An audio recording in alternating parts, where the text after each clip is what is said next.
then you should all follow. The exits are located here to your left.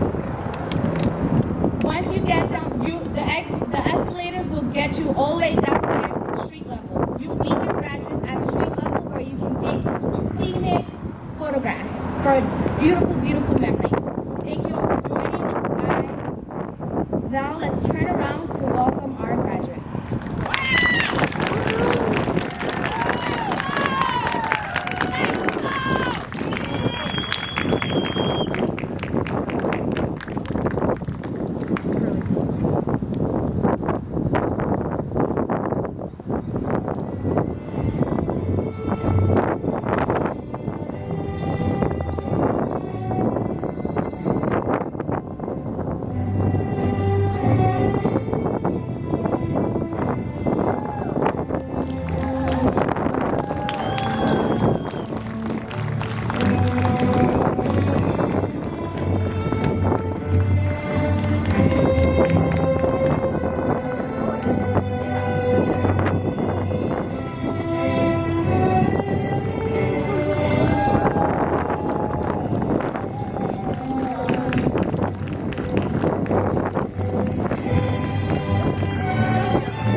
welcome to Clinton's 2021 graduation.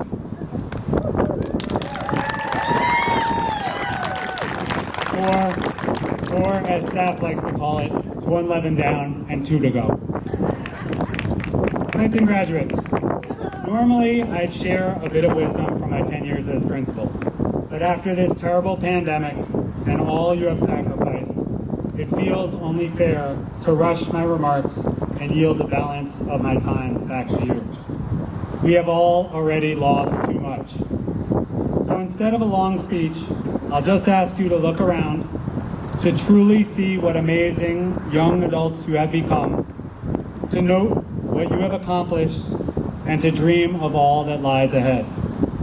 Class of 2021, I have always admired your sense of justice, the protests and walkouts you led, and the ways that you continue to fight.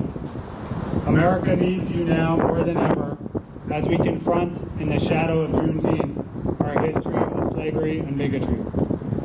Through your contributions, you have helped to make a more just Clinton and a more just city. This is your day, but I can't help myself, and I must give you some advice. As any teacher can tell you, a principal in a school with a sound system is a dangerous thing. And this is way better than our sound system. So I'm branching out to a larger, albeit slightly captive audience. And since there's no more Zoom, you can't turn off your cameras and pretend you're paying attention. So here it goes. To succeed in life, you need a plan. It's not enough to simply work hard, to open doors as you come upon them, to move from school, to job, and weave through this life. To succeed in life, you need a plan. Look out at Manhattan, out over these skyscrapers, each of them built by a team of architects, engineers, laborers, and craftsmen, all working according to a plan. Look up and down to the bridges, Brooklyn, Williamsburg, Manhattan, and up through the winding trail of the FDR. John Roebling, Robert Moses, Irwin Shannon, Zaha Hadid, they all had a plan.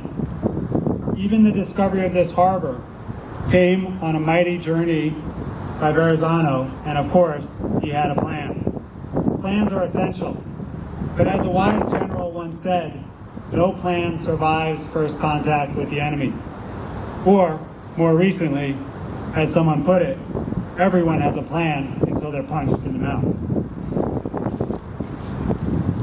And if this 18 months was anything, this terrible disease, the silencing of 600,000 Americans, many of whom lived on the margins of society, it was a collective punch to our mouths.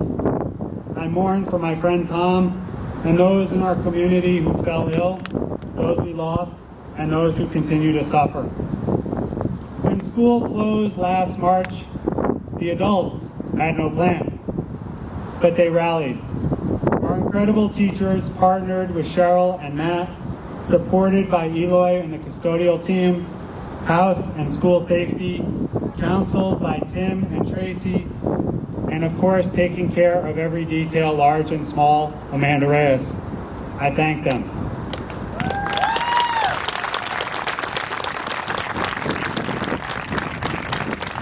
But we are adults. We have some practice in this kind of thing. Things don't always go according to plan.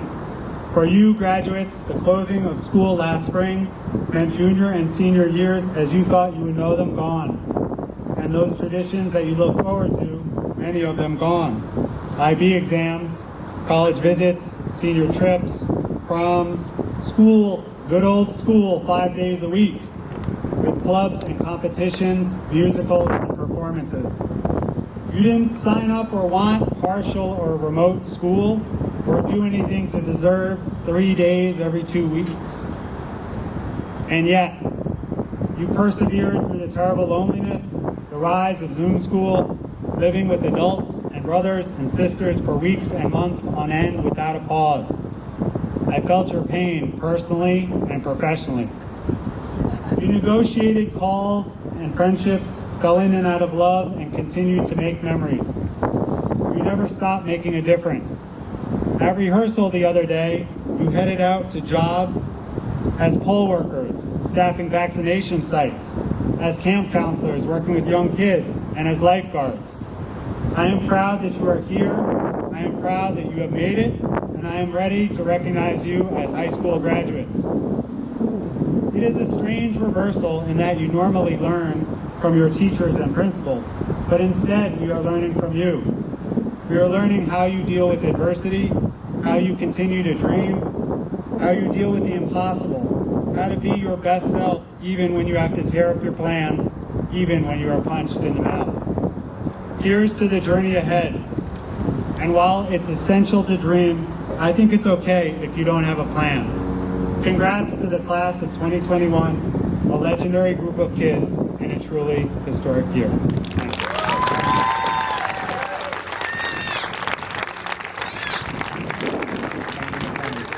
And now I introduce to you Ali Latan.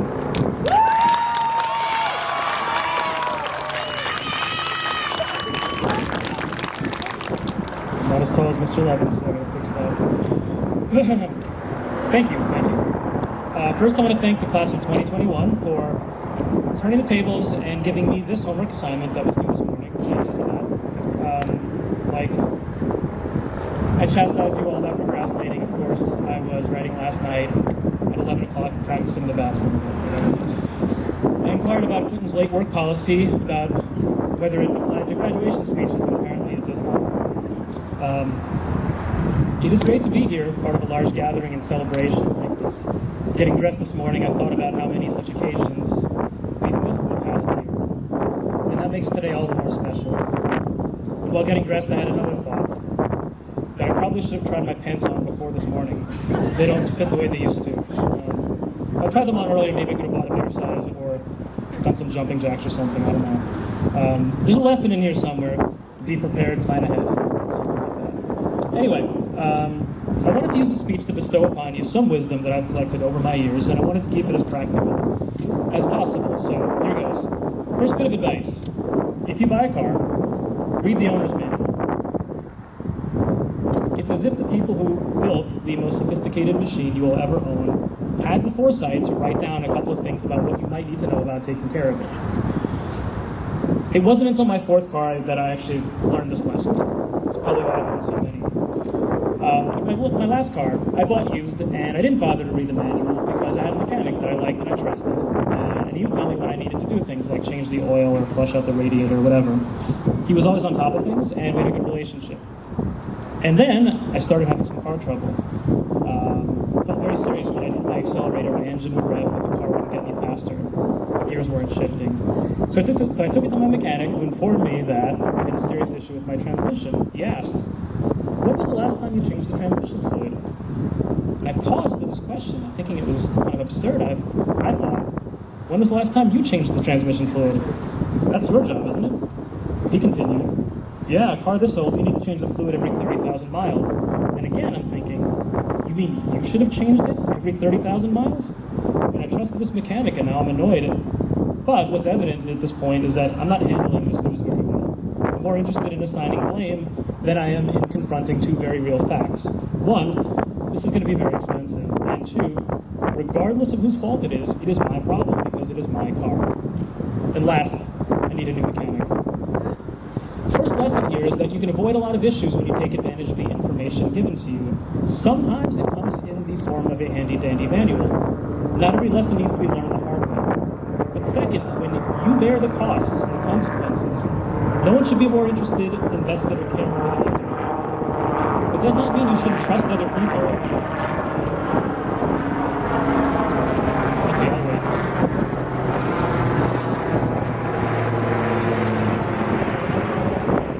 I thought of the last ceremony. That was the longest I'd spoken about being interrupted by any of you. So it's only appropriate a helicopter does that for you. Anyway, where was I? Yes. Doesn't mean you shouldn't trust other people, but what it does mean is you shouldn't simply outsource your decision making to other people, assuming they'll let you know when you need to do something or what to think. That applies to your car, but more importantly, it applies to your education, your health, your money, and other important aspects of your life. Because ultimately, if it is you who pays the cost of something, you should care more than anybody else. Up until this point, you've had parents, siblings, teachers, counselors looking out for you, warning, steering, or guiding you, which is great, but the further along you go, you will have fewer people playing that role, and the consequences of not paying attention, of not reading the manual, of ignorance get greater and greater. No one should be a bigger expert on your life than you, and no one should care more about what happens to you in your life than you. Otherwise, you might find yourself with a $2,500 repair bill, mad at a mechanic, you realize you've only actually interacted with about 8 times, and your absolute trust may have been a bit premature. When I think of the class of 2021, what comes to mind, aside from the interruptions I mentioned, is the way you all adapted and responded to school last March when everything shut down. There was no script, no one could claim to know what would happen in the future, and any assurances offered to you felt hollow. But we continued on. And when school restarted after a week or so, teachers weren't required to hold live classes over Zoom. And if we did, we couldn't require students attend them. And yet, routinely, half my global politics students came anyway. There's no extra credit, no incentives offered, just students who came because we were participating together in something worth doing. We did any number of things, a human rights exhibition, group discussions, and we even found guest speakers willing to take time out of their schedules to work with us. It was school in its purest sense, a community of learners coming together for a common purpose, to experience and learn together. It was challenging but an amazing experience, and thank you for being a part of that with me. When it came time for our end-of-year IB assessments, TOK and Global Politics presentations, we didn't postpone them. We went full steam ahead, and all 28 of my TOK students showed up. All 58 Global Politics students showed up on time, ready to go, despite the circumstances that none of us were prepared for. Nobody knew what Zoom was when we started this. Well, most of us didn't. Each of you had an excuse not to show up, showed up anyway. And when I say excuse, I realize there's a negative connotation to that word. It implies your reasons are somehow dishonest or invalid. No, what I mean is that each of you had a reason to avoid, ignore, or postpone. You could simply have said, there's a global pandemic and I don't feel prepared for this. I couldn't have said no to that. It's a true story, and it was available to each of us. And yet, every one of us showed up on time, ready to work. That is remarkable, and it shows your strength and resilience. When you face difficulty in the future, think back on that time and draw strength from it. Not because you were ready, did a perfect job, you were flawless, but because you were imperfect and vulnerable and off balance. But you didn't back down, duck out, or hide despite how easy it is, and how easy it was to do so. Here's a secret about being an adult. Not the secret, excuse me, a secret. Or just about life in general. There's always an excuse or a reason not to do something, but it is often your choice whether or not you let those reasons stop you. In the future, you won't remember those presentations, or the topic, or the grade, or even that you did one. But that will have been one more step on your way to becoming a stronger, more resilient person. One more step in becoming someone who doesn't back down from a challenge just because it's different from what you expected, what you were promised, and it doesn't seem fair. That path has many steps, and the fact that you are sitting here attests to the fact that you have already started down that path. Last bit of advice I want to leave you with is that in life, good advice is actually rather cheap. By cheap, I don't mean bad or wrong, rather it's everywhere. Maybe you find inspiration on Instagram or YouTube. What's difficult is learning from it, internalizing those lessons, figuring out what they mean to your particular circumstances, most of all, acting on them. It's far more difficult than simply being around wise words and good advice, because learning is not something that happens to you. It is active and requires openness, willingness, and engagement. None of those things come from just being in a classroom or going to school, because learning and schooling are not one and the same thing. Knowing that difference and how you choose to spend your time may determine what you will take away from these next few years in your life. So I'll leave you with that. Good luck in your future. Congratulations, class of 2021. I'm going to pass the microphone off to our student speaker, Viola.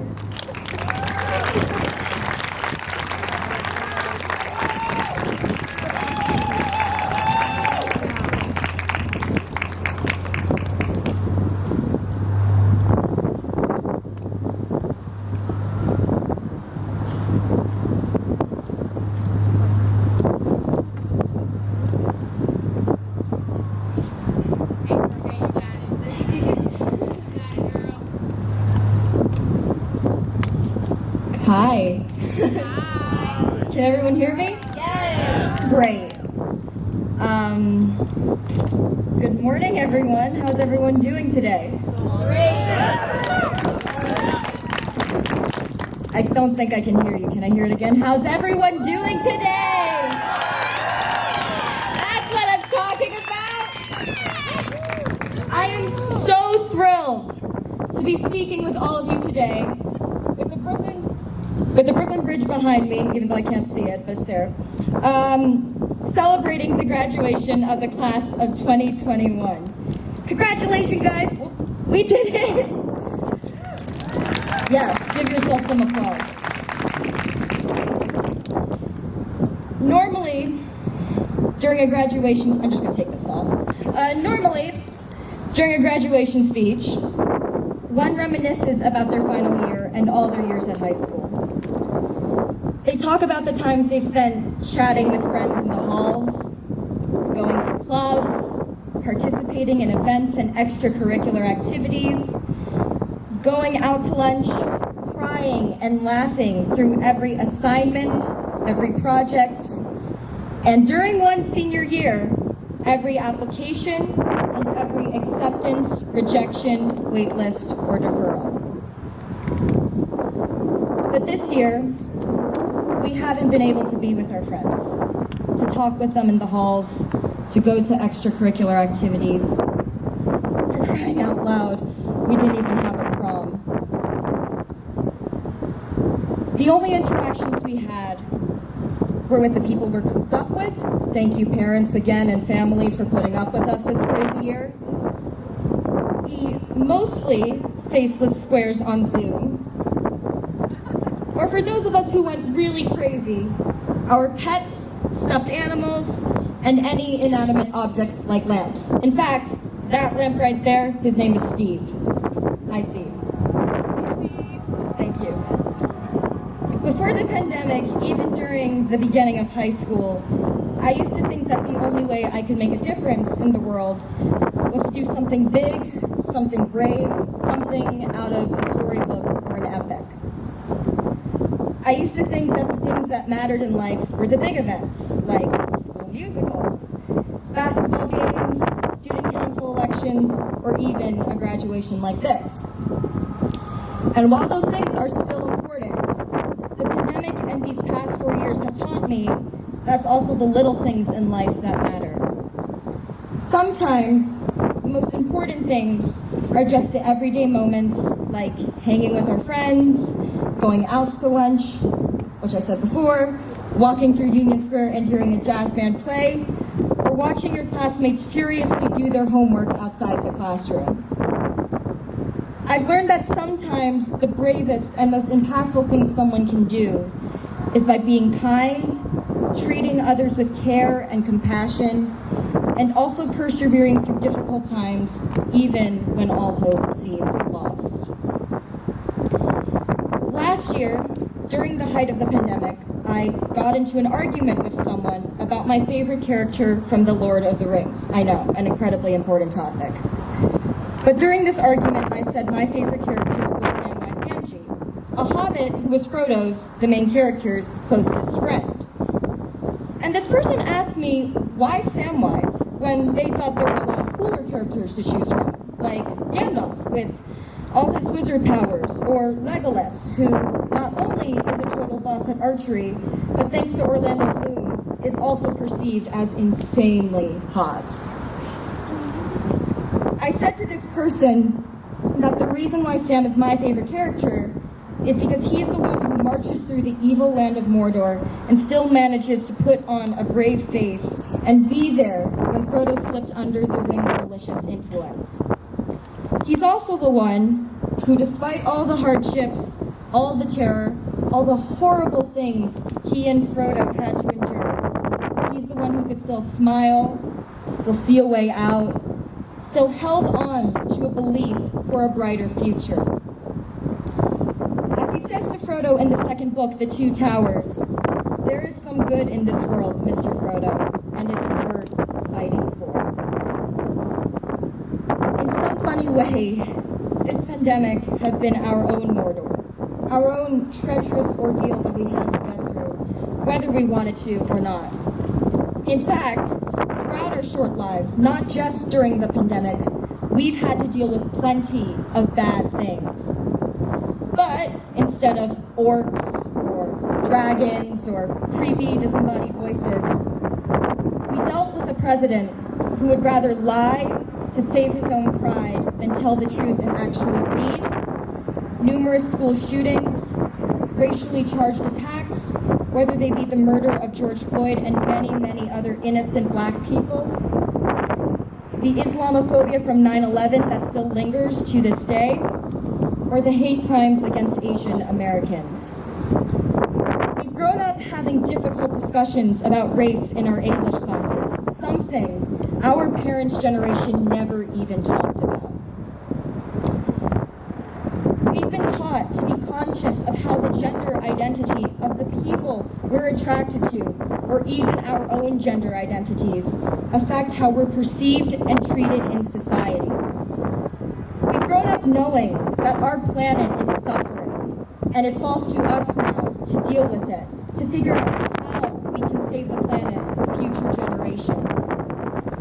And we now go into college with a future that is in every way uncertain.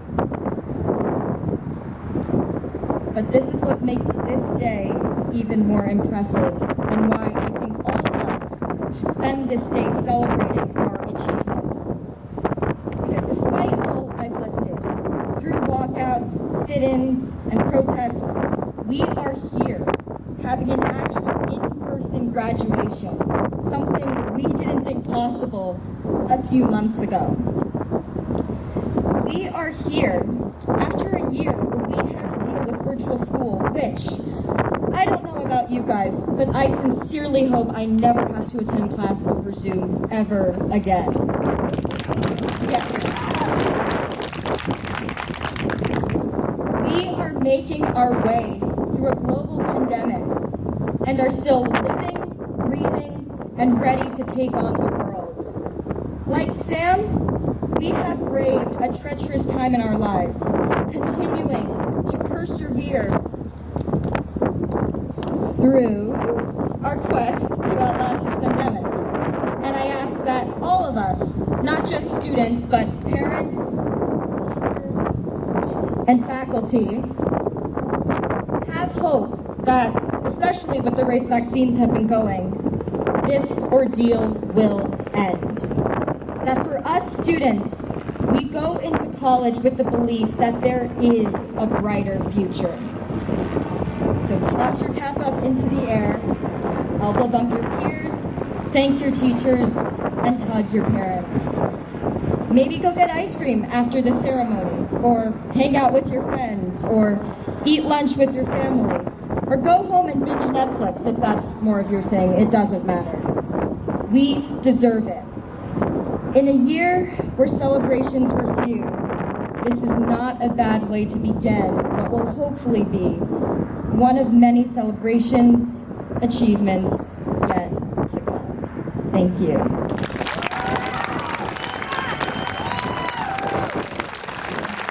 And now we're going to see a graduation video by Luca Chisone.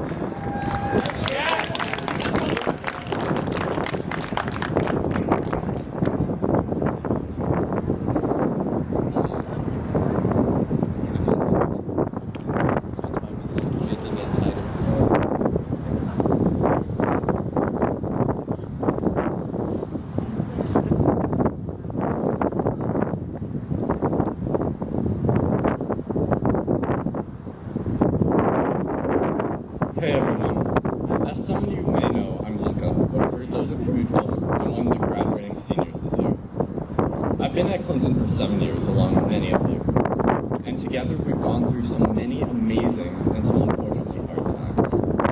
But no matter the good and bad, we always push through. We found the silver lining in the best of the worst, and took that with us moving forward. We all experienced this together, and especially with times like this past 2 years, we came out stronger than when we started. And on that note, I put together a graduation video that will speak for itself, highlighting Clinton according to you, the graduating class of 2020. Enjoy.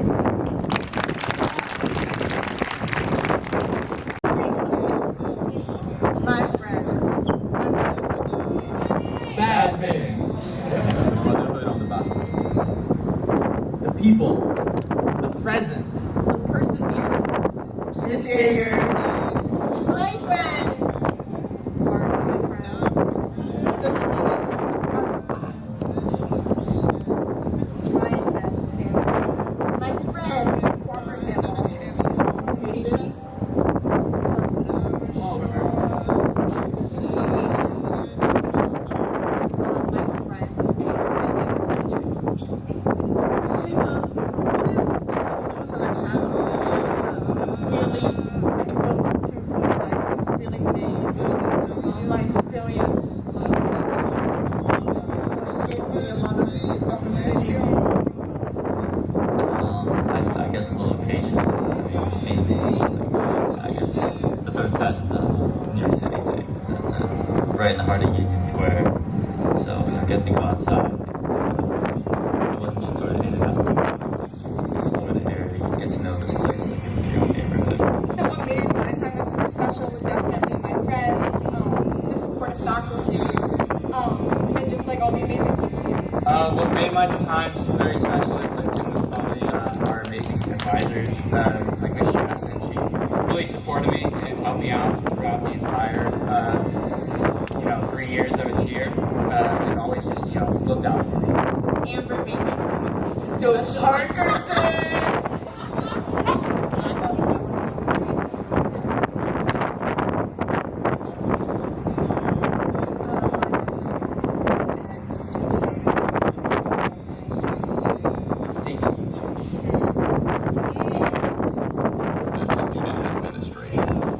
There would definitely have to be learning to stick up for myself when I felt that something wasn't right.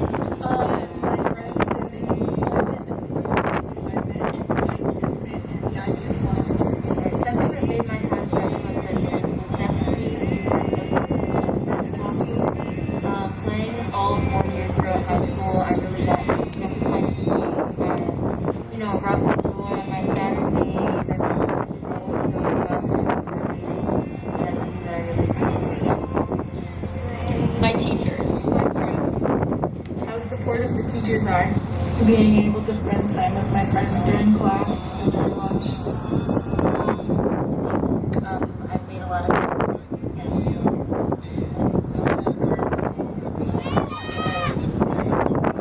Our favorite thing was out lunch. My favorite thing about Clinton is the nice people. I think that the people that I met at Clinton made it more social for me. I really like hanging out with all my classmates and I had a really great time just talking with everyone. It's super good. Especially was you're very close knit and your friends are friendly with everybody else. Everyone like each other, pretty friendly.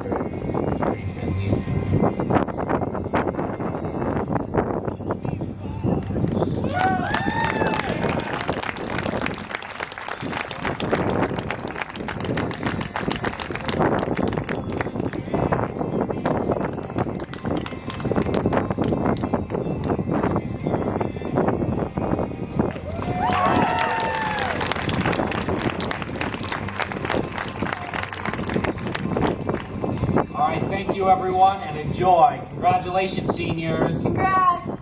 Hey.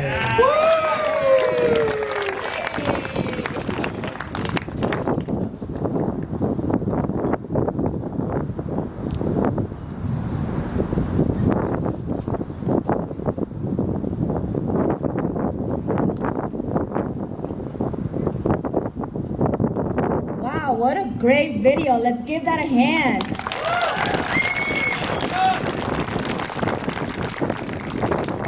And now let's get ready for the counselor and teacher speech from Ms. Jocelyn and Ms. Hamlani.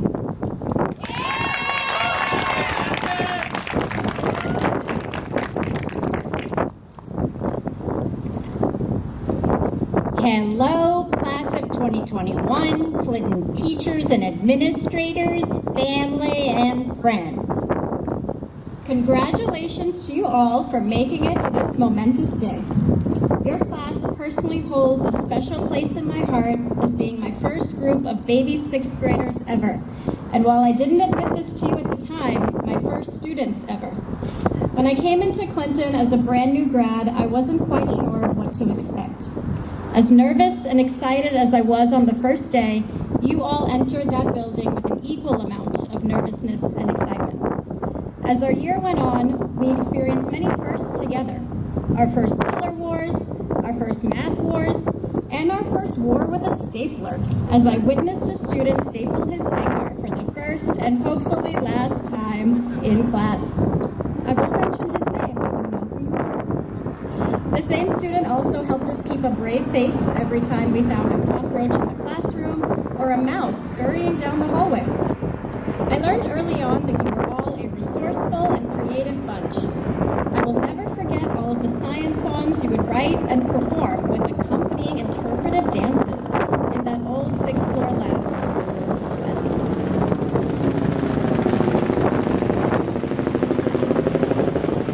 As my first class of students, you were also the last to ever know that cozy building on 33rd Street. Some of my fondest memories of Clinton are tied to that building, just as they are tied to you. Seniors, I too see you as a class of first and last. Like Miss Hamlani, I got to know some of you as sixth graders in the old building. You were the first students I worked with at Clinton and my last middle school students. It was also the last time that I was taller than all of you.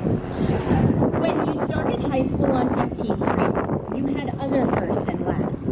As member of our first expanded class with 4 sections, you taught us meaningful lessons on how to best educate and support a supersized Clinton. And of course, as our pandemic posse, you are the first and hopefully the last students who have gone through senior year during a pandemic. But as I was writing this speech, I realized that you will always be first in my mind. At Clinton, you've consistently been the first to question the status quo and stand up for what is right. You have volunteered, marched, walked out, and sat in, all in an effort to make our school community and the world a more accepting and equitable place. You were the first to see beauty around you and create eye-catching and thought-provoking art. Through your hard work and dedication, you have been the first to show us that even a new high school can produce competitive and tenacious athletic teams. You've been the first to demonstrate your resilience and flexibility in the face of school shutdowns and remote. And while many of you have not been the first to show your face during Zoom school, I know all of you have been the first to care for your friends when they are struggling and down. Watching you grow over time into mature young adults has been an absolute pleasure. As I taught you again as freshmen and watched your journey into IB as upperclassmen, I am proud to see the trailblazers that you have become. Being here with you today brings our journey together full circle. Just as you entered Clinton in 6th and 9th grade, nervous and excited, you're probably leaving Clinton equally nervous and excited. While this may be the last page of one chapter in your story, it is also the first page of another. Class of 2021, I encourage you to continue being first. As you head out into the world, be the first to say yes to something new. Be the first to take on a challenge. Be the first to overcome your fears. Be the first to offer to help a friend or stranger in need. And be the first to greet every day as an adventure. Last weekend, I attended my son's college graduation, and like I am sure many of the families in our audience today feel, I was quite emotional about being able to celebrate in person. I am thrilled to see you all here today on this beautiful day in this spectacular setting. This year was like no other, and as you well know, the lines between home and school became very blurry. So today, we celebrate not only our seniors, but also our seniors' families. From everyone at Clinton, thank you for participating with us. Thank you for supporting your children, and thank you for cheering them across the finish line. We are deeply grateful. This would not be a graduation speech without a few small words of advice. First, as we move past this challenging year, do not forget the lessons of gratitude that we have learned over the last 18 months. Be sure to cherish the normal and mundane. Be grateful for being able to leave your home, to go outside, breathe fresh air, go to work or school, interact with people, and connect with others. Second, while technology has been a savior for schools and education, remember to take the time to go offline. Unplug, be present in the moment and make real human contact. Remember that while technology can often improve our lives, it is not a replacement for living in the moment. And my third and final piece of advice is always wash your hands twice to the birthday song. Class of 2021, we are so incredibly proud of you. Be good humans, make good choices. And please, please visit us next year. We miss you already. Congratulations. And now I would like to introduce Cheryl Gett for the presentation of the diploma.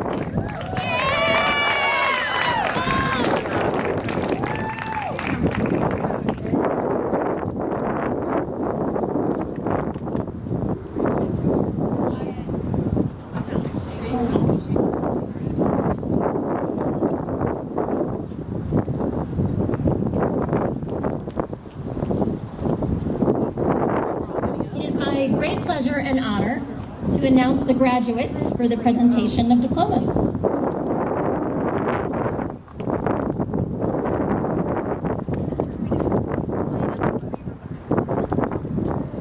Alice Gottlieb Alston.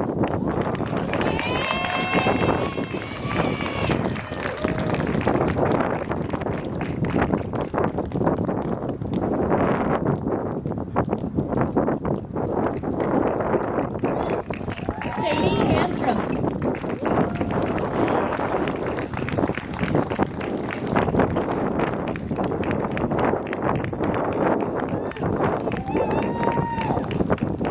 Gabriel Apprendi.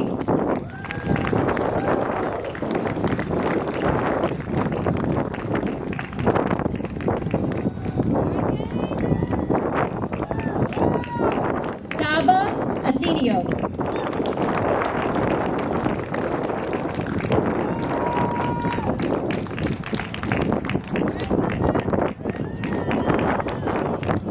Amber Ascona.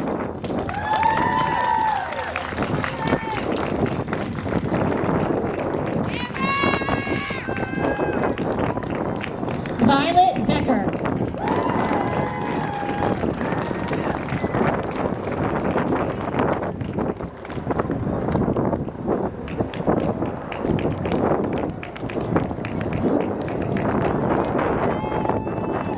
Amel Banama Piquet.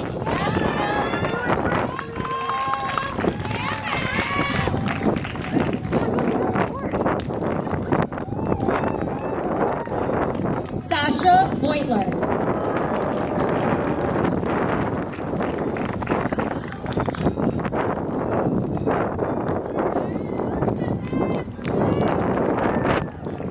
Kiara Bayer.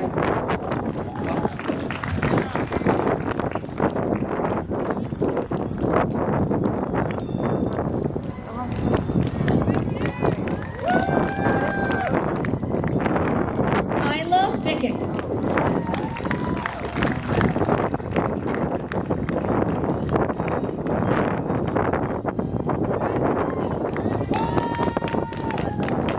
Jordan Beanstalk.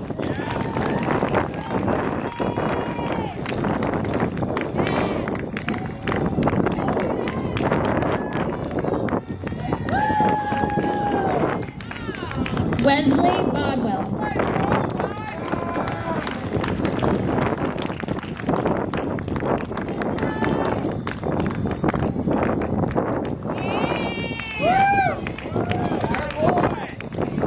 Maya Chen.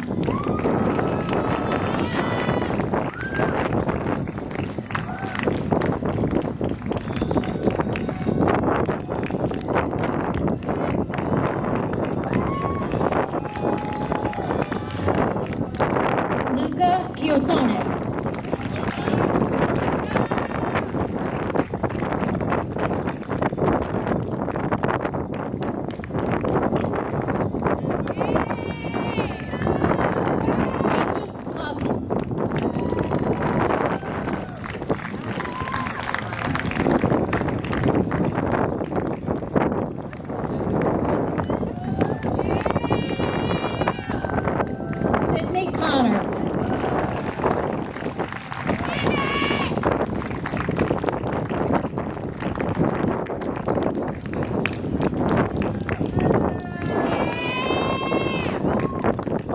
Eliza Gazio.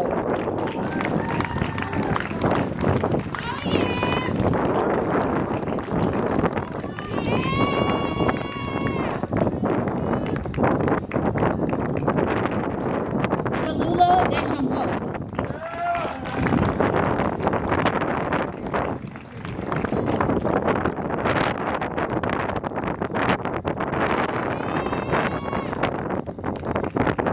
Belinda Desick.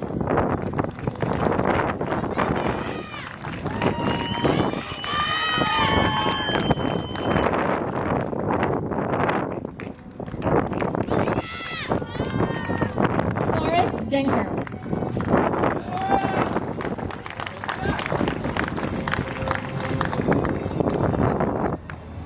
Audrey Anglesjerd.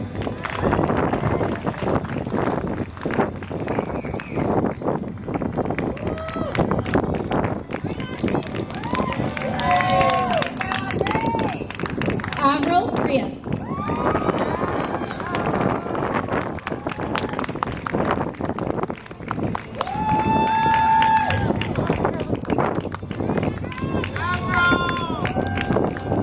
Zachary Garson.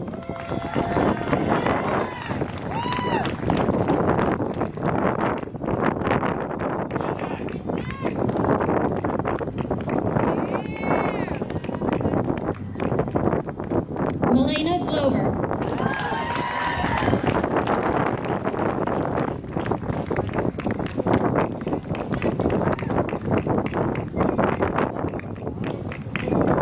Gemma Gute.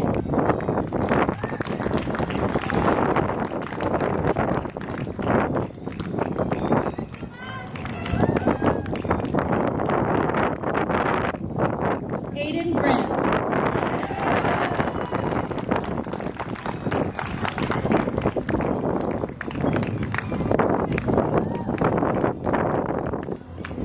Adeline Hegel.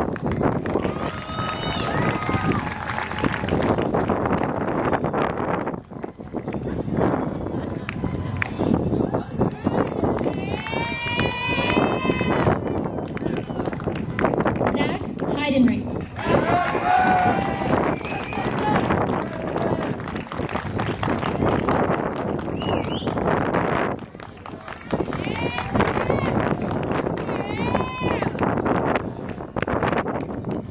Morgan Weiler Hollander.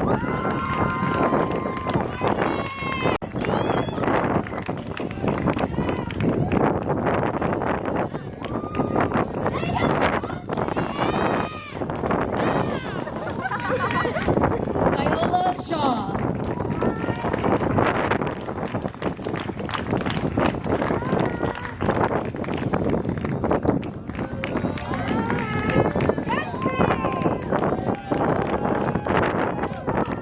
Jack Kaufman.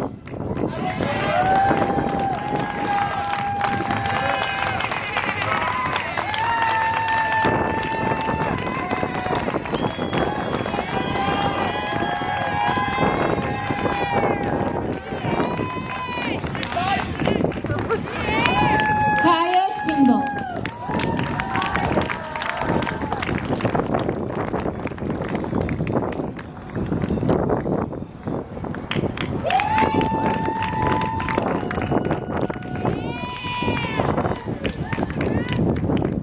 Grace Kerwin.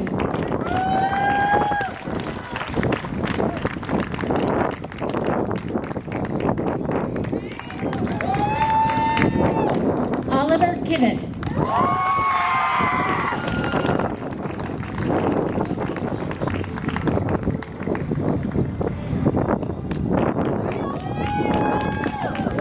Melanie LeBeau.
Abdul Mumin.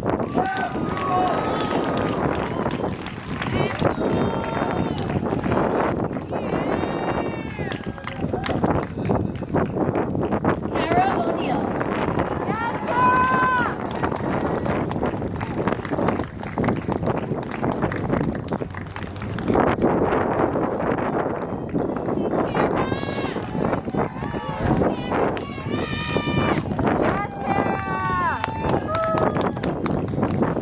Matthew Palacios.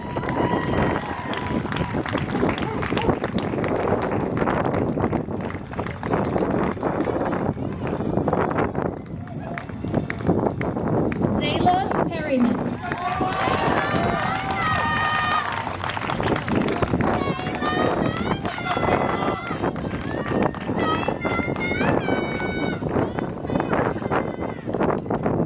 Parker Blackman.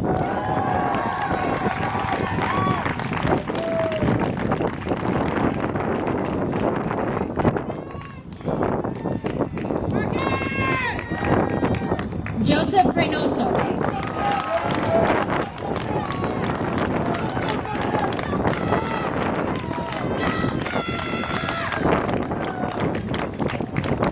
Ella Rell.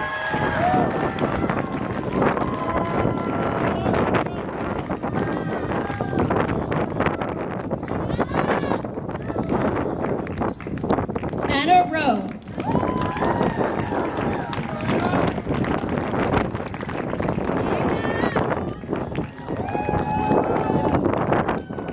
Bryn Shatner.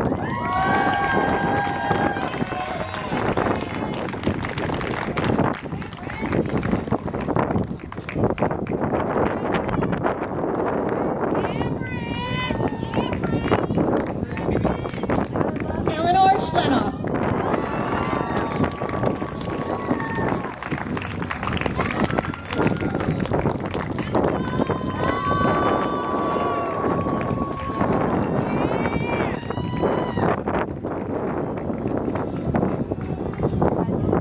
Avery Schwartz.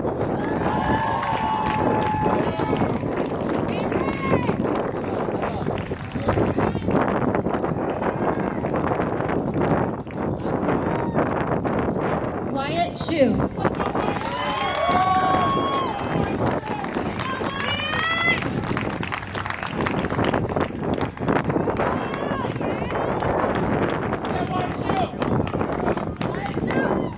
Roni Sharon.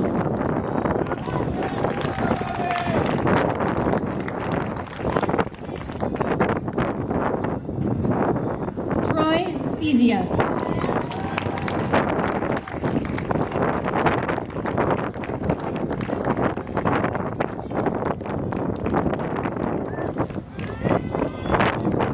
Jackson Stall.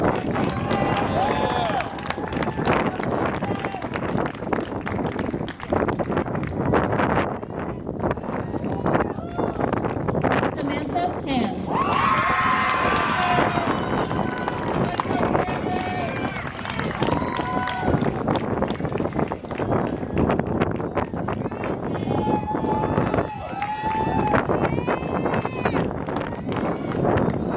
Carly Taus.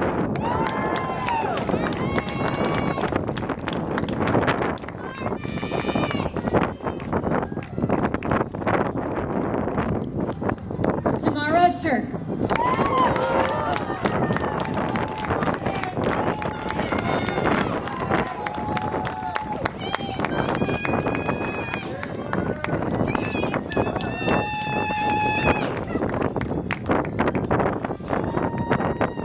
James Vincent.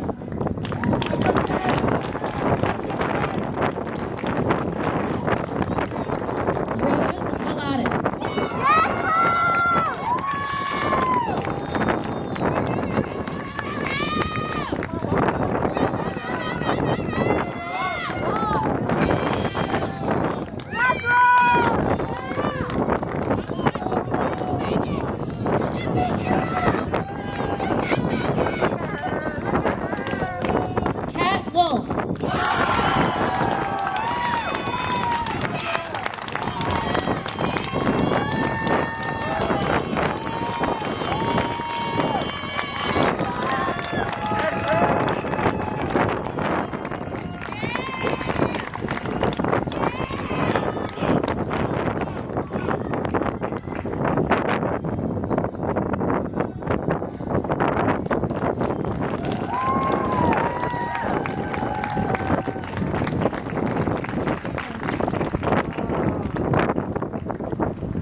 to Clinton alumni. Please move your tassel from right to left to mark the accomplishment.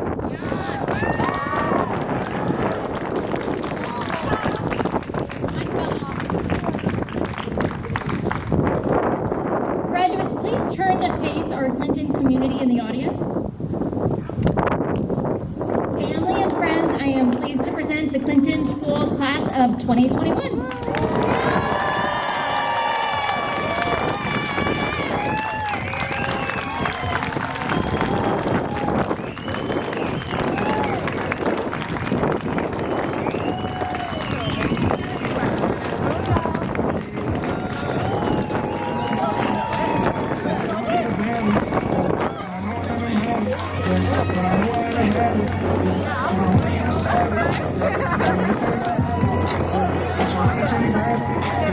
They didn't know me last year.